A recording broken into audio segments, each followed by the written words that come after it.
bandeko ba bolingo mbote na bino bisika boali. Merci pour na temps na bino. Merci pour la fidélité na bino na solo na bino ndeto mesana ko solo la. Yo po betami libago otala biso pour la première fois, n'hésitez pas au s'abonner, s'abonner ko ça na te à activer cloche no ya notification. Na beta rasete likambo ya cloche ya notification et ça vraiment très important. Yo muto si yo mutu aussi au s'abonner na chaîne na biso MKTV News et vérifier ce qui cloche no ya notification. Les alliés activés pour à chaque fois que tu live, à chaque fois que tu publies vidéo, c'est-à-dire ce croche une notification, les activer, tu publier aux une notification à une seule condition, à une seule condition, croche une notification. Zala c'est ok, les alliés activés et que ça la yo bien, et que ça la peut bien pour chaque vidéo ou banda ko ratete et ça pour intérêt ngana yo pour ma solo auto solo na chaîne bino boyebi et ça ma solo et ce kota la futur mboka na biso et ça ma solo ce kota la libération et mboka na biso et ça ma solo mingi to betaka makambu ya jeunesse congolaise jeunesse na biso nyoso to bindenge jeunesse na biso za na kati ya ba difficulté ezoko bundana pona ko s'en sortir na ba difficulté ba nango mais ba solution ezoko mona na te ba koyeba te soki solution eko uta wapi mais bo ala sirke o ngano ebisa bino solution ya ba problème ya jeunesse na biso congolaise ezaka kati na biso ba jeunesse donc biso moko ndeto a solution ya ba problème na biso ezotika la biso ka eloko moko amuke ezoko zanga biso soki eloko wana tokokisi yango nde ko la solution ya ba problème na biso nde na lobi solution ya ba problème ya jeunesse congolaise eza na maboko ya jeunesse congolaise yemoko. Voilà, pour nabi que na minute jeunesse congolaise à comprendre à zomona ba passi à ressentir ba chaîne et se kangier, c'est-à-dire à moitié libre né na loba kaka ceux que zo ressentir ba chaîne déjà et zo kangayo ba mignolo le zo kangayo, c'est-à-dire que oza déjà moitié libre pour zo ressentir yango le tikali kaka neyo ozo décision pose ba chaîne wana kata yango longola yango poko ma totalement libre et lo rezo zanga biso yango wana et lo tikali na jeunesse na biso congolaise yango wana ba chaîne ba mignololo ba ko ka yango déjà donc o to tika nango za ya ko kata kaka ba chaîne wana poto ma totalement libre yango na tikolo ba ke solution ya libération ya jeunesse na biso congolaise et ça na maboko ya jeunesse na biso congolaise donc biso mo nde to ko se libérer ba politicien ba libérer biso te ba politicien au contraire ba tika biso dans le perdement pour ba utiliser biso na faveur ya ba na faveur politique na ba ba utiliser biso na faveur ya ba agenda na bango ba la nango ba agenda na bango politique ba la nango ya ba tika biso ka bongo ya ba tika jeunesse azala dans le perdement jeunesse azala na souffrance pour ceux qui baye na $5 $1 ba pesio jeunesse yo voix au pesier il y a kokisa jeunesse na politique ya on a tout solo na bino c'est très important dans tout le ba mamba jeunesse mboka na biso za mamnyoso mboka na biso za ba richesse nyoso o go sala ki mboka na biso za la riche mais le tout ça classé le deuxième pays pauvre au monde. Donc c'est bizarre na mboka o eza mamnyos na mboka o ba pays miso ezo ko profiter na ba richesse na biso mais biso mo toza classé deuxième pays pauvre dans le monde à qui profite ba richesse na biso congolaise. Donc toi on a ba richesse mboka miso za ba richesse mais nous faisons tout pour être pauvres. Nous les Congolais nous faisons pour vivre pauvres. Problème mais moi et on tobe na jeunesse congolaise il faut tout local, il faut tout se révolter. Tout se révolter physiquement, consciemment, moralement. Il faut tout ça, révolte en agnon misato. Physiquement, consciemment et puis moralement. Il faut tout ça la révolution. Il faut tout ça la révolution pour tout se libérer na ba passion to anango. Na sina epsa bino na loba mbala na mbala politicien batonga ramboka te ezala ba politicien ba mindele ezala ba politicien ba pays nyonso monde batonga ramboka te. Nous pensons que intelligents, nous pensons que ce sont des gens intelligents. Non, c'est nous qui les rendons intelligents. C'est la population qui rend les politiciens intelligents. Dans le sens, surtout une apôtre, développement, créativité, technologie, développement de technologie, construction de routes. Il y a la population. population a bien encadrée, population a la liberté, a réfléchi plus mieux pour notre développement en Bourg, on réfléchit plus mieux pour notre construction en Bourg. Donc ce sont les populations de ces pays qui ont un avancement technologique et un avancement, construction, développement, voire même économique. C'est la population, ce ne sont pas des politiciens. Les politiciens sont juste pour faire de loi. Yo biso population to proposer tala so to sali bo idée bo to zo courir si cabo to mayo ana to transformer en to pesi eau potable. Alors les politiciens ba na juste pour na cofinancer ba penser wana cofinancer ba idée na éco ma réalité. Yango zo mona ba na ba mboka poto ba biloko wana nyonso ba mboka ba construction ça mboka zo za développer. Bon quand ce sont des politiciens et à poto ne ba zo développer. Non, c'est la population européenne ne pas développer mboka. Ce ne sont pas les politiciens. On a juste pour financer pour aider aux populations et comme en réalité. Contrairement à biso na biso RDC. Il y a des hommes intelligents, il y a la jeunesse intelligente. Jeunesse peut ba idée ba tina mesa ke toko sala bo ba politicien on les se concentrer ba zo idée wana qui est comme en réalité ba chambongo la disposition jeunesse pour idée jeunesse nango un jeu comme en réalité ba construction de route ba stabilisation ya courant ya mai ba blo wana tout. C'est la population qui a ça la biloko. Les politiciens pour financer, pour aider comme en réalité. Mais les politiciens vont financer parce que ce sont des politiciens qui ont ce ne sont pas même des politiciens. Un vrai politicien, il doit financer aider la population pour aider comme en réalité et puis à bénéficier de la carrière qu'il avait au moins supporter l'idée à la population et il a contribué d'une façon financière ou bien à ça contribution dans le débat dans le parlement pour l'idée et ça l'accepter pour le lot tout le monde a tonga train tonga métro tonga tram banzela tram ça la building ndenge belle l'idée vient de la population des individus comme toi et moi.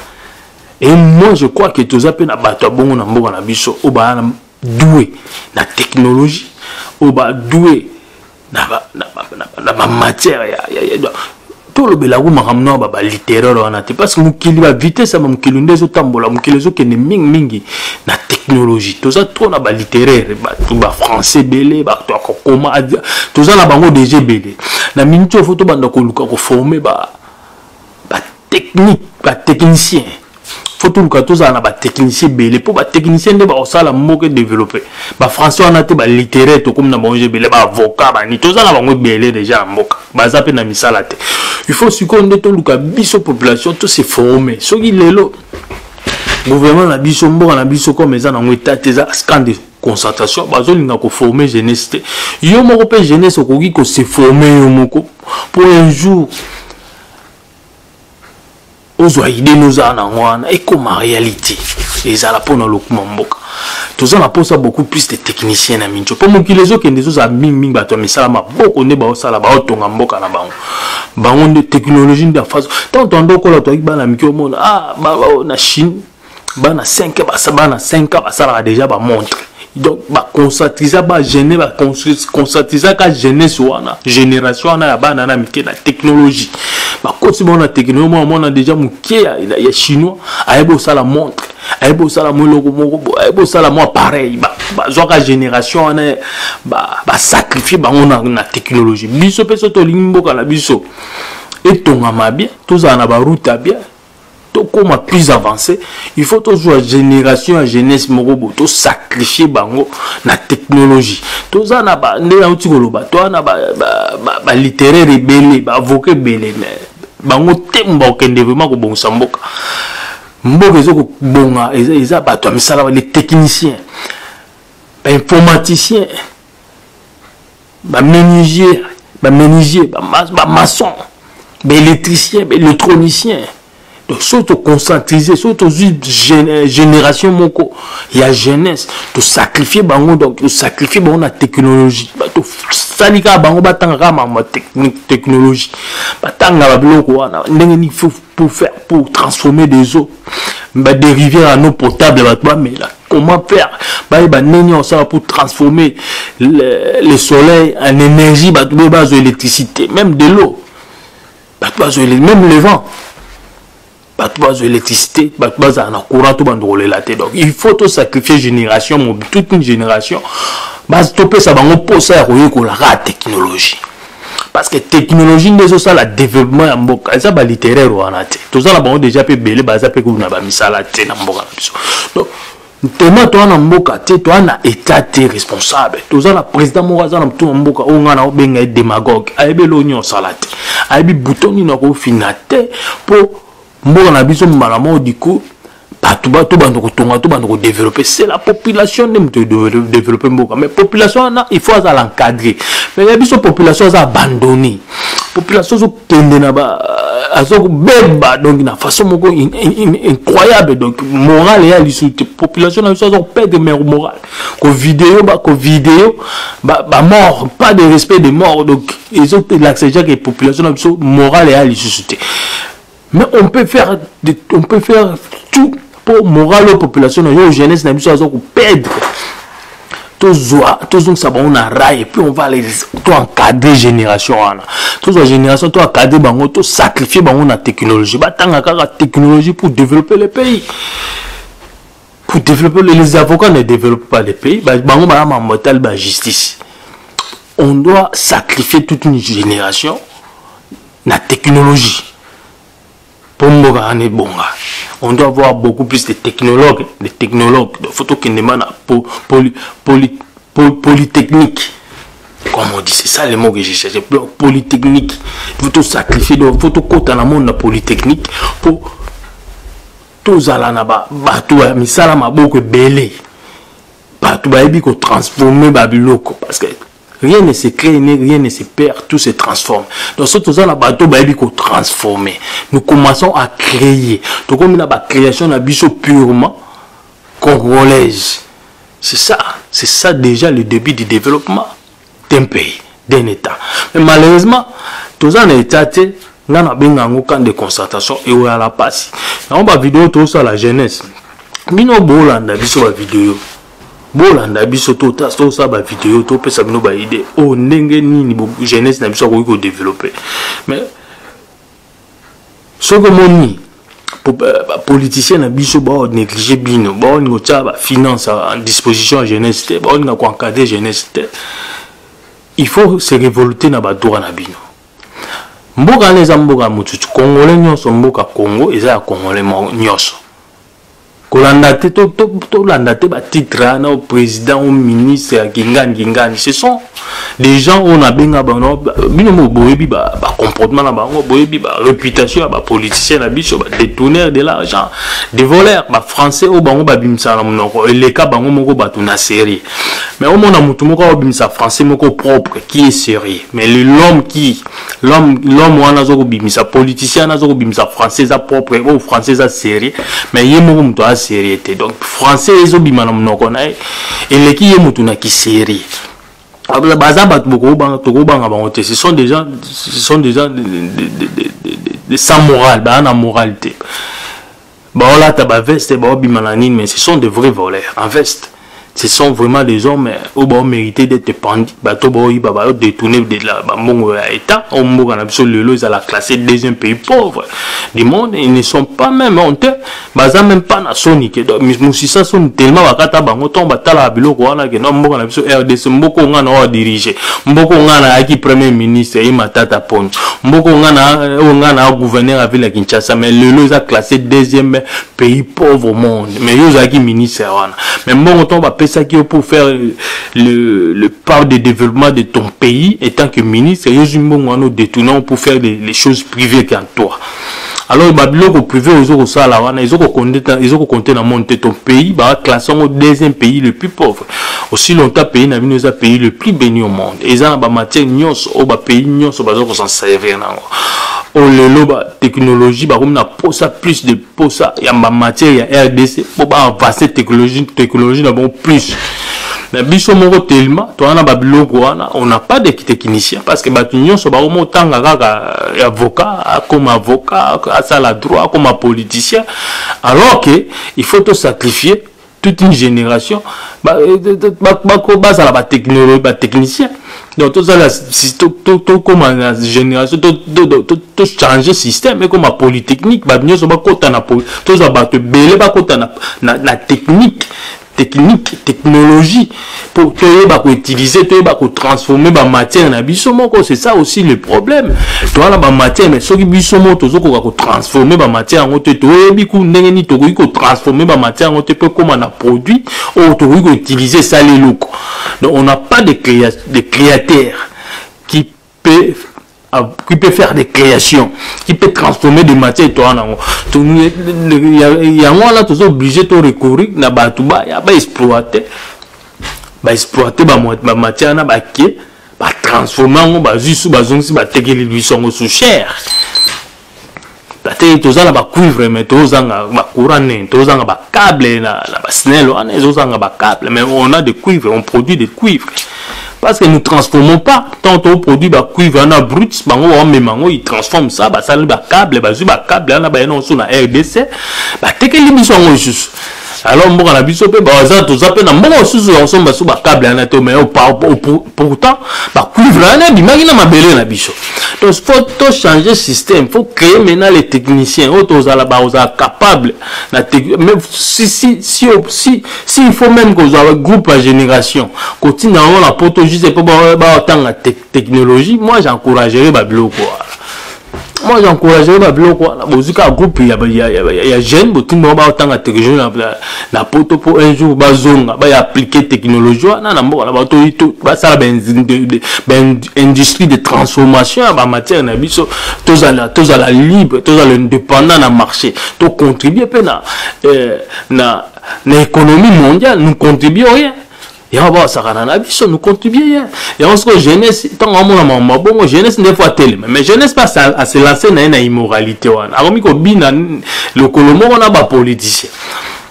On est à s'opposer na le lenge ba politicien, mais on a jeunesse il y a ça que nous bala na na ba politicien. On l'a dans le lenge ba politicien.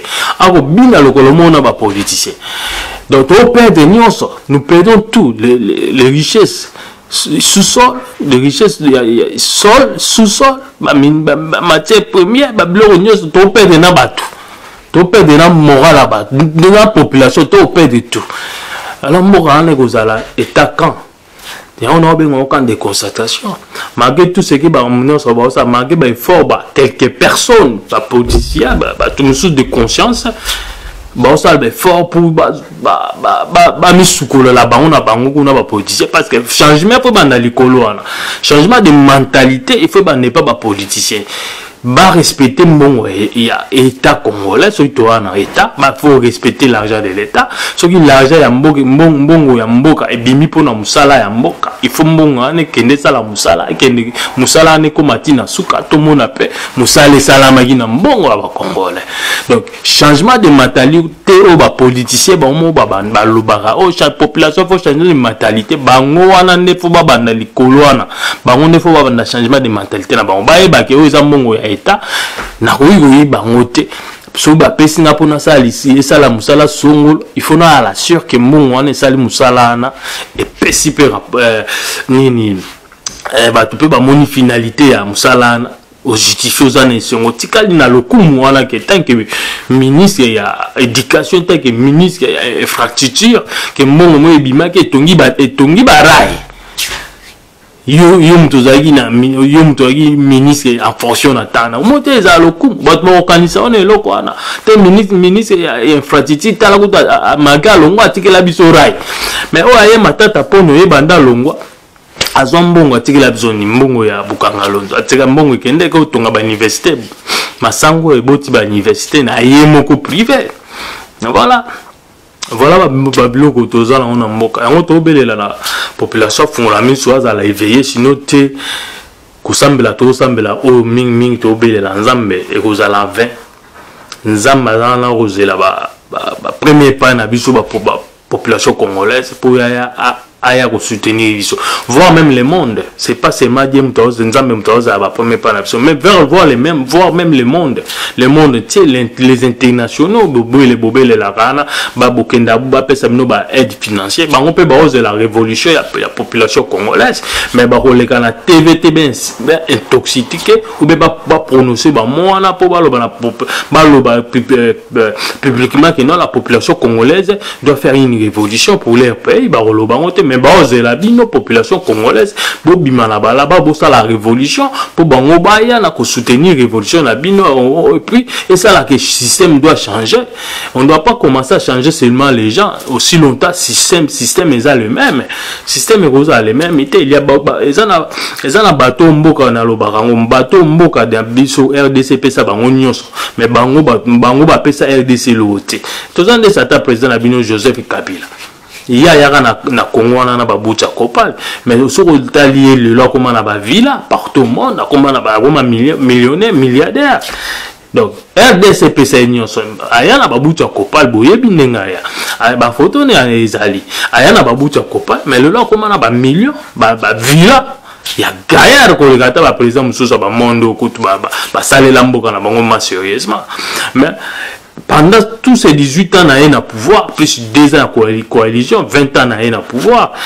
Qu'est-ce qu'il a donné à son pays? Rien, zéro. Même pas une route d'un kilomètre, même pas une ampoule. Atiana balabala pour monde là quelque part. Atika la pesa mboka ana zéro, mais mboka pesi nyonso. Kolongwane le loi longwe na yaza suna mamba politique te. To suki ana te bino ba docteur soit disant, ba politicien soit disant, ba to la Congo soit disant, ba to ba français plus sérieux, français de baby manom no ba l'équipe ba monde ba to na ki sérieux soit disant, bozu susu récompense ya munene, médaille ya munene sous bolatisi ni sénateur à vie. Voilà. Bozu sous médaille ya munene bolatisi Kabila, un voleur qui a rien donné à la République démocratique du Congo. C'est la République démocratique du Congo ne pesi nyonso. Bozu sous na suka na ya nini nae, bozu sous médaille kabamba la médaille oh sénateur à vie. Yoka 680 000 à salaire pour na mutuma ko bo bamba. Il n'y a pas moyen de revoir Babylon Kouana qui est canceller Babylon Kouana, ou bien on va organiser un référendum tout le la maman sénateur on est longo na mboka parce que comme un individu qui a fait 20 ans de pouvoir, il n'a rien donné à son pays, il n'a pas construit des maisons pour des militaires, il n'a pas amélioré la vie sociale. Il y a des Congolais, il n'a pas construit des routes, il n'a pas fait de travail pour les Congolais, il n'a totalement rien fait, mais la RDC lui a donné tout. Et puis c'est nyonso, et puis jusqu'à présent, la RDC continue à occuper ça. Pendant 20 ans, il y a Salini a détruit le pays, a détruit le pays qui a émonté, a entraîné, a éduqué, tout autour, entourage. Comment faire pour détruire le pays? Nasuka nango non so azaleta na 15 personnes ba yemoko ko mutamala mute azolukaza na 15 personnes 15 congolais bien yemoko non na mutu mutali enam numéro 1 tant azali numéro 1 azana mutamala mute mais yazoloba azolela so azaleta na 15 congolais c'est mutu na place neza médaille faut bopesa eza médaille ya sénateur à vie ou peut médaille ne faut bopesa eza médaille azala na prison na prison.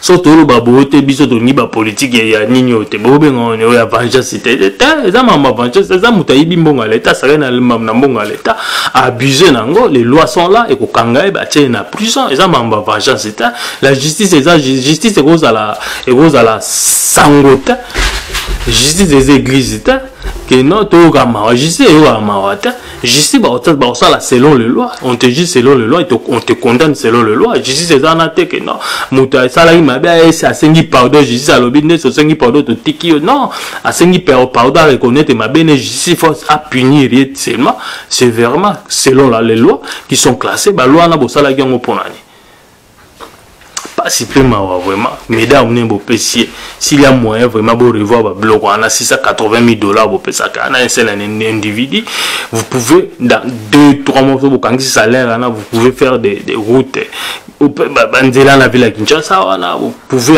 somba ba câble ya électricité ba câble bo stabiliser courant pour ça sombi ba kisi po ya mai régie des eaux sales pe sabatu mai eau potable pouvez faire un salaire ne bo ça ba bloquer belle acheter des bus faire des petites routes améliorer ampoule mais faire créer des emplois de nettoyage, surtout les emplois de nettoyage dans la ville de Kinshasa parce que la ville est très sale. Le lobo beta bande les biso mambusu ya troisième vague bo belle les sous troisième vague awa pour bolingi bozo sous batu mo batu sous bo confiner bango. Mais ceux qui le malade en gros ceux qui bobi malade en est allé mais suite type ya ceux qui le auto comme une troisième variant na RDC ça suite type à salité bon et ba moté bino apotisé bino nani ministre sika ya santé à mon attaque que non le auto comme une troisième variant namboka na biso ça peut salité ça peut namboka ana surtout na Kinshasa na ville ya Kinshasa salité ali bambongo bofuta individu moko ba 680 milliards vous pouvez créer les compagnies de nettoyage pour battre nettoyer la ville de Kinshasa avec des propres équipements ça te bando combo la macadam na combo brosse c'est ridicule c'est ridicule bon combo la macadam na combo brosse na 2021 et ça vraiment pas si paiement c'est ridicule hein mais bon belé la bon miso bank ça bat bon juste ko banga bon ko tsa sou bateau troisième variété ko bon troisième coupe d'Europe et beta mabo tala ngote bato ba ko ta ko na ba style ba okanga mbo tala ngote bango aba ko mi ko ndenge ni ba zo via bateau ba changer ils ont la normalité pour faire fonctionner de nouveau économie na bango bino kuna kutu biso kuna to akuna économie te beaucoup mikoluka ndeni subo ya boko tsasuko banga na kata batu kene troisième variant nous savons déjà que non cette maladie cette pandémie a été inventée et fait pour que nous vivons avec et ça sommes ndenge mona ba malade to kuma ko vivre na ngo tikala bongo donc to bando ko zo vaccin et yebani na ngo ko zo maka nango faisons des choses essentielles. Bon, peut cette information, oui, variées ali, bah, tu vas se protéger, bah, la tabac, bah, masque, bah, ça, la boue, bah, mesure de distanciation, et puis, binomo, peu, bah, mesure d'accompagnement, tant beau, bah, décision, à bino, bah, mesure d'accompagnement, pour faciliter peu de population, pour à tout ça, peut, mi, bon, na bino, so, peut, binomo, peut, bah, loi, na bino, binomo, peut, bah, tel, so, à la peu, exemplaire, na, bah, loi, na bino, bon, bah, na, peut, tout ça, bah, loi, na bino, peut, population, à la, na bino, na, si, mais, à, bino, bo, pesi, loi, bino, kuna, boko, ça, la fête, bah, bina pour s'organiser pour la whisky na ba champagne wana bino troisième varié ko arrêter troisième varié za kana et ceux qui population sangani mais bino tombo sangana troisième varié et ko arrêter to vivre na malade wana c'est qui est clair to vivre na ngo etikali bongo pa nini COVID-19 etikali bongo eza ko ba tuberculose etikala ba cancer etikala ce sont des biloko ba fabriquer ngo na ba laboratoire ba cancer etikala ba maladie nyonso bomona o etikala donc yango pe kotikaka pe na agenda maladie ana ikoti to tikana ngo bongo to tikana ngo bongo to tikana ngo to vivre nango mais avançons toi avancer tout kangamaka ateka malade wana toujours ko avancer te bango le ba komi ko avancer ba déconfiner ba tout pour avancer ba coupe d'Europe eza organiser ba ko tester parce que ba lingi ko longola ba tout ko bango ba tchaka ba to wana ke non ba ko za ensemble sauter ba ngi ba ndoko longola malem pour bazonga na normalité ya mamna bango économie na bango et avancer normalement mais biso to nga zo to zo ba tout ko tsa bango ko banga donner les informations c'est mieux accompagner ma décision à bino avec des moyens sociaux et permettre la population ce qui vous sali la population à survivre suite à l'accompagnement à la décision à bino on va vivre avec cette maladie mutumo raboy te trop changeant et vous allez bongo c'est ça mais botika côté suko banga avançons faisons des choses pour le développement du pays mais surtout quand maladie troisième variant quatrième variant et vous allez commencer à profiter la babilo pour ne pas faire du travail pour ne pas développer le pays pour ne pas améliorer la vie sociale des Congolais vous comme que Lucas sous argument moko boté COVID-19 nous te ko empêcher biso troisième variant moyen tout ça les lois ezalagité non on veut pas des excuses bon on a comme que Lucas sous bon de Lucas besquige bon peut ça information et puis montrer et puis avançons bon peut cette information nous avançons toujours qu'on avancer c'est ça soyons un état tous à l'état, tous à gâter que non, tout quand même soyons un état, tous à la boule gâter, tout bien en kaka, quand des concentrés, tous à la vraiment été exalé et l'homme bien. Vraiment, ça m'a battu la bino, tel biso pour la première fois. N'hésitez pas au s'abonner, aux à la bien. To beta ma solo ka ande to beta ka. Tena bino yo za chaîne moko ya tentena milute. Et si ka buzo béalité, ma babilo ba immoralité les ka vraiment mingi na chaîne bino te soko bande o s'attendre nango. Désolé, vraiment désolé aux télécommande na yo aux apenga et ça en oré ba o ya biso. Bande kona biso, bande kona bino ayeba o ya biso pe ba Hollanda biso et ça la biso bien. Aimez partager votre vidéo, vous partagez on a ba réseaux sociaux sur boyebi plateforme sur réseaux sociaux boyebi Facebook, TikTok, Messenger, Viber, WhatsApp, Twitter, ce que c'est que Twitter, vous tweetez yango et que vous allez le mourir bien tout comme na suka vidéo na biso ce que nous allons faire partie à conversation na biso ya chaque semaine ou ebelo ko sala ou s'abonner ou activer cloche de notification ou partager pe vidéo ou te commenter sur ça pour ce commentaire donc vous allez là pour te répondre aux commentaires na bino vraiment ça m'a battu la bino abattre la bino donc c'est la bino il y a ebele ba vidéo za ko ya tout le monde ani ciao bye bye.